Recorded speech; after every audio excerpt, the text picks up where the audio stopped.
Welcome in our channel ল বাংলা। ল বাংলা চ্যানেলে আজকে আমরা আলোচনা করব amicable means of settlement of international disputes এই নিয়ে। ইন্টারন্যাশনাল ডিসপিউট মেটানোর অ্যামিকেবল মিনসগুলো নিয়েই আমরা আজকে আলোচনা করব।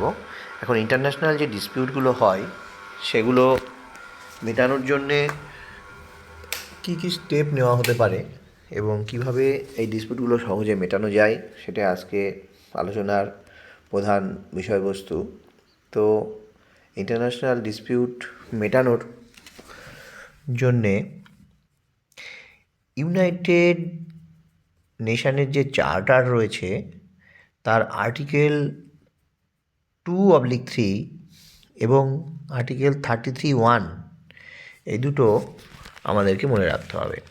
আর্টিকেল 33(1) অফ ইউএন চার্টার এখানে specifically enumerates the principal amicable means of available for disputing states. Article 33(1)-এ এখানে যে ডিসপিউটগুলো রয়েছে সেগুলোকে অ্যামিকেবলভাবে মেটানোর একটা ওয়ে দেওয়া হয়েছে। এখানে এই যে অ্যামিকেবলভাবে ডিসপিউট মেটানো সেটা বেসিক্যালি দুই ভাগে ভাগ করা হয়েছে। একটা হচ্ছে ডোমেস্টিক মিনস আর একটা হচ্ছে জুডিশিয়াল মিনস। ডোমেস্টিক মিনস আর একটা হচ্ছে জুডিশিয়াল মিনস।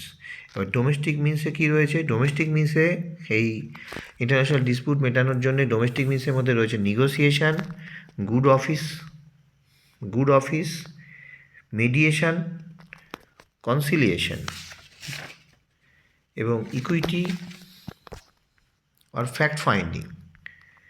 কনসিলিয়েশনের পরে রয়েছে ইকুইটি আর ফ্যাক্ট ফাইন্ডিং। তো আমরা এগুলোকে প্রথমে একটু ডিটেলে ডোমেস্টিক মিনসটাকে দেখি, তারপরে আমরা দেখব লিগাল অর জুডিশিয়াল মিনস। তো ডোমেস্টিক মিনসের প্রথমে রয়েছে নিগোসিয়েশন। নিগোসিয়েশনে হচ্ছে বাইরের কাউকে না রেখে নিজেদের মধ্যে একটা আলাপ আলোচনা। যে দুটো রাজ্যের মধ্যে গণ্ডগোল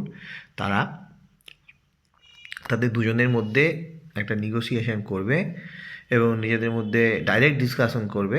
থার্ড পার্টি এখানে কোনো কিছু দরকার নেই। এটা simplest and oldest and most widely used method of dispute settlement. এটাই সবচেয়ে সহজ সরল এবং সবচেয়ে পুরনো ডিসপিউট সেটেলমেন্টের এখানে কোনো থার্ড পার্টি কারোর দরকার নেই এবং দুজনের মধ্যে এটা কিছুটা ফ্লেক্সিবল, কনফিডেন্সিয়াল থাকে।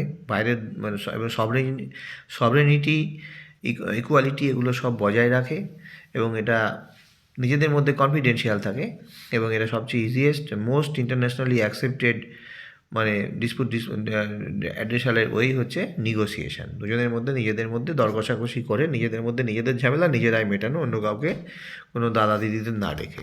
তারপরে হচ্ছে গুড অফিস। এবারে কিন্তু নিউট্রাল থার্ড পার্টি এখানে এন্ট্রি নিয়ে নিল। এবারে নিউট্রাল থার্ড পার্টিটা কী হতে পারে?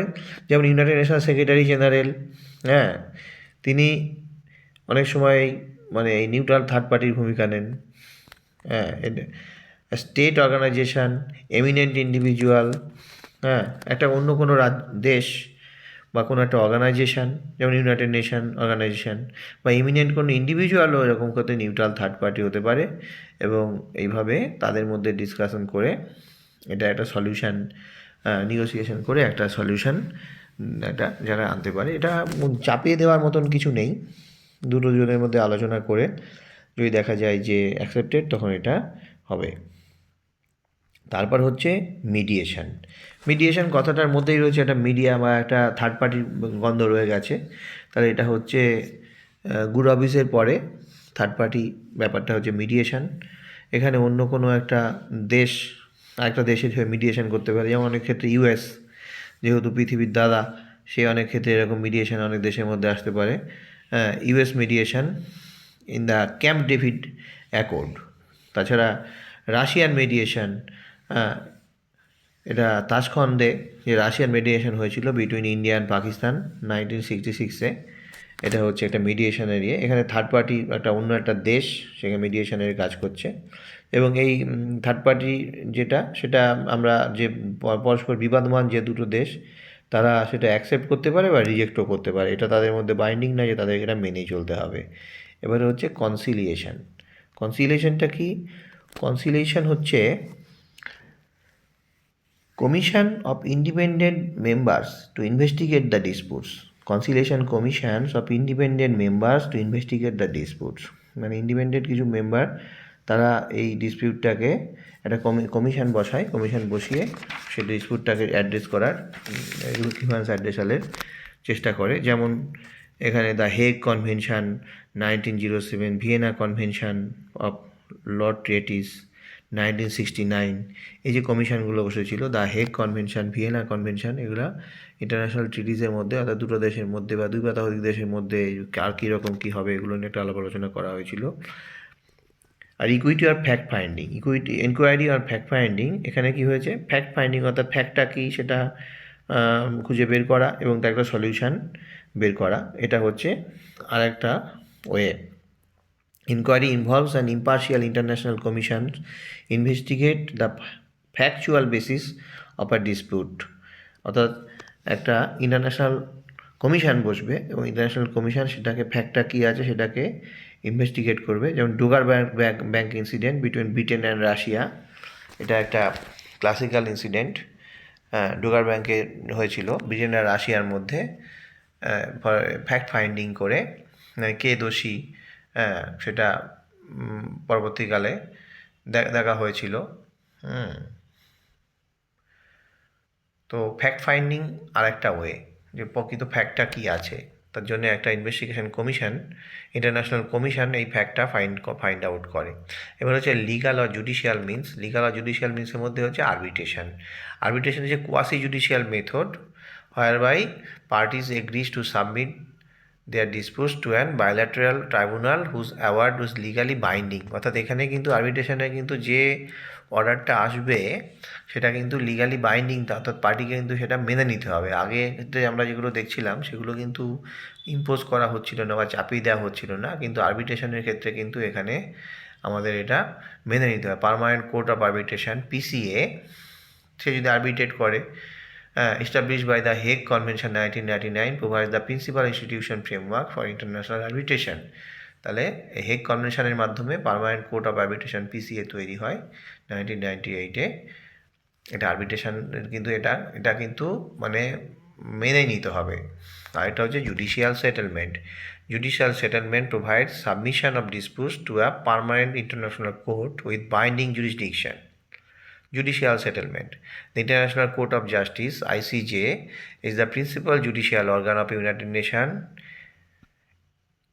অর্থাৎ আইসিজে হচ্ছে principal judicial organ of United Nation. Judicial সেটেলমেন্টের ক্ষেত্রে এটাও কিন্তু একটা মানে জোর করে চাপিয়ে দেওয়া হবে। Judicial statement involve submission of disputes of a permanent international court with binding jurisdiction, অর্থাৎ জুরিসডিকশনটা কিন্তু এখানে আমাদের প্রতি একদম বাইন্ডিং থাকবে। International court of justice the principal judicial organ of United Nation, এ বিভিন্ন রকম ইন্টারন্যাশনাল আদালতে যে সমস্যাগুলো বিচার করে।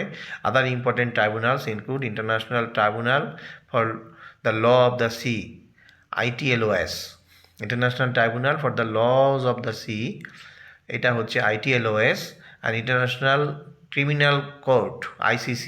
তো এই জন্য ITLOS এবং ICC এই জুডিশিয়াল সেটেলমেন্টের কাজগুলো করে, ঠিক আছে। তো ICJ international court of justice, তাছাড়াও ITLOS আর ICC এরাও জুডিশিয়াল সেটেলমেন্টের কাজগুলো করে।